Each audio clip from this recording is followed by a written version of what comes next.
बिना किसी बाहर से कोई बहुत बड़े वक्ता को बुलाए, बिना किसी बाहर से बहुत बड़े बड़े कार्यकर्ताओं को बुलाए, बिना किसी बाहर से गाड़ी घोड़े की व्यवस्था करके जनता को बुलाया, हमारे गांव में इतना बड़ा आयोजन हो गया। तो ऐसे कहते हैं कि जब कोई मूर्ति बनाता है और उसका प्राण प्रतिष्ठा हो जाती है, मूर्ति बनती है तब तक वो लोहे की पत्थर की रहती है, पर जब उसमें मंत्रों के द्वारा प्राण प्रतिष्ठा हो जाती है तो वह मूर्ति नहीं रहती, वो भगवान स्वयं बन जाती है।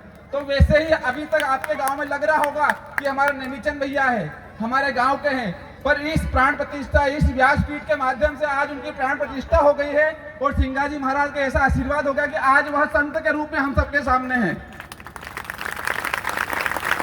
क्योंकि हम सबका बड़ा सौभाग्य है कि हम ऐसी धरती पर जन्म लिया है जहां पर सिंगाजी महाराज का आशीर्वाद हमारे ऊपर है।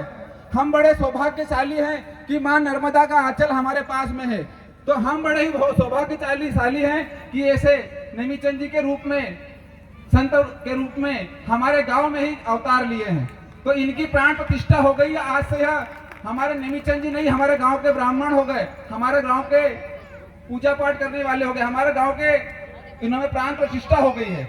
क्योंकि भगवान कहते हैं कि जो मेरा सुमिरन करता है मैं उसमें वास करता हूँ, चाहे वो छोटी जाति का हो, बड़ी जाति का, कोई भी हो। तो आज सबसे बड़ी खुशी मुझे ये है कि आपके गांव, हमारे गांव के ही युवा नेमीचंद भैया ने ये 5 दिन तक जो परिचर्या करी, इसको सुनकर मुझे लगता था कि उन्होंने पंडित जी बाहर के आए हैं, पर यहाँ मुझे मालूम पड़ा कि हमारे ही गांव के हैं। तो एक बार जोरदार ताली बजाएं इनके लिए। दूसरा, मुझे पता है गांव बहुत अच्छा है, मैं नया यहाँ पर आया हूँ, बहुत बड़ी बड़ी शादियां देखी है, बड़े बड़े कार्यक्रम देखे हैं, पर कहते हैं कि शादी में लाखों खर्च कर दो आपको कोई फायदा नहीं होगा। पर ऐसा कार्यक्रम, ऐसी परिचर्या, ऐसा अनुष्ठान आपने जो किया है, इस समिति के लिए जोरदार ताली बजाएं एक बार कि तन मन और धन लगाकर पूरी समिति ने 5 दिन तक ऐसे कार्यक्रम को आयोजित किया है।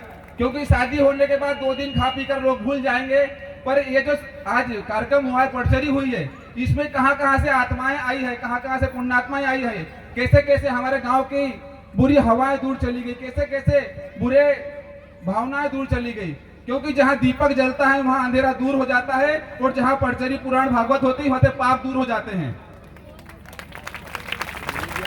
दूसरा, भगवान शंकर जी ने यही कहा कि धन्या माता पितो धन्या गोत्रम धन्यम कुलोद्भव धन्या च वसुधा देवी तत्प्रसाद गुरु भक्तः। आसपास हजारों लोग रहते होंगे, आसपास के गांव में लाखों लोग रहते होंगे, पर यहाँ पर वही आ पाएगा जिसके अंदर पुण्य है, यहाँ पर वही आ पाएगा जिसके अंदर भक्ति है, यहाँ पर वही बैठ पाएगा जिसको भगवान ने स्वयं बुलाया होगा। तो जो यहाँ बैठे हैं सबके लिए एक बार जोरदार ताली कि हम सब भगवान के सहिते हैं।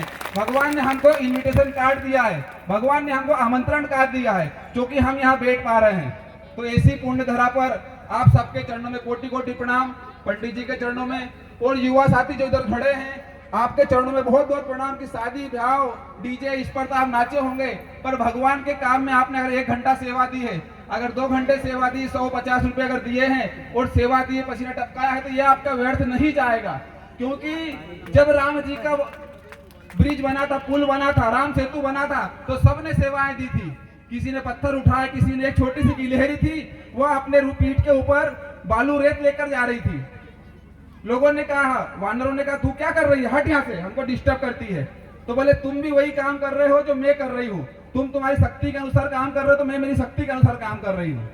एक छोटी सी कहानी आती है कि एक बार जंगल में आग लग गई थी, बंदर, शेर, हाथी, घोड़े सब भाग रहे थे। एक छोटी सी चिड़िया थी, वो पानी नदी में जाती, पानी में चोंच में पानी भरती और आग में डालती, नदी में जाती, पानी में चोंच भरती और आग में डालती। हाथी ने पूछा तू क्या कर रही है? बोले मैं आग तो बुझा रही हूँ। बोले कैसे बुझा रही है? बोले मुझसे आग बुझे कि नहीं बुझे, पर जिस समय इतिहास लिखा जाएगा तो तुम सब बड़े जानवरों का आग को देख के भागने वालों में नाम आएगा और मेरा आग बुझाने वालों में नाम आएगा। तो वैसे ही आज ये अनुष्ठान हुआ है, हमारे डाबरी ग्राम अयोध्या हो गया है, हमारा डाबरी ग्राम वृंदावन हो गया है, हमारा डाबरी ग्राम गोकुल हो गया। अगले पिछले 5 दिनों तक यहाँ ज्ञान की गंगा बही है। तो इन सभी युवाओं को मेरा बहुत बहुत कोटि कोटि प्रणाम, आपके चरणों में प्रणाम कि आपने ऐसा आयोजन किया है भव्य और ज्ञान की गंगा को बहा है। बहुत बहुत धन्यवाद।